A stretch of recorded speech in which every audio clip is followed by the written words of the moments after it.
बलोचिस्तान, सिंध और खैबर पख्तूनख्वा के दौरों से सैलाबी तबाही का अंदाजा हुआ। सिंध में खड़ी फसलें तबाह हो गईं। बच्चों और खवातीन समेत 1000 से ज़ायद अफराद जाँ बहक हुए। मुतासरीन को इस वक्त खुराक, पानी और दीगर अशिया की फौरी जरूरत है। वज़ीर-ए-आज़म शहबाज शरीफ की सैलाबी सूरत हाल पर बैनुल-अक़वामी मीडिया के नुमाइंदों से बातचीत।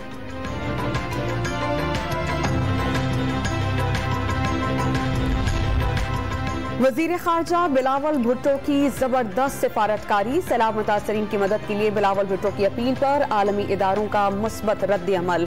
1 घंटे में अक़वाम मुत्तहिदा के रुकन ममालिक से 1 खरब 30 अरब रुपए जमा कर लिए। हुकूमत सिंध ने बारिशों सैलाब से मुतासरा 5 अजला के लिए 7.5 करोड़ रुपए जारी कर दिए। जैकबाबाद, सजावल, सक्कर, ठट्टा और खैरपुर में शामिल रकम डिप्टी कमिश्नर्स को जारी कर दी।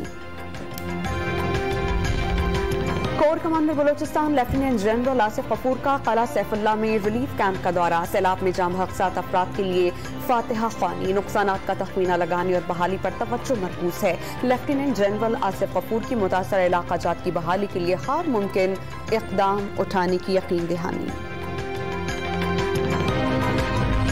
कोर कमांडर कराची की हिदायत पर फौजी जवानों ने दादू की लड़की दुआ और उसके साथ फंसे दीगर अफराद को रेस्क्यू कर लिया। दुआ का पाक फौज से इज़हार तशक्कुर।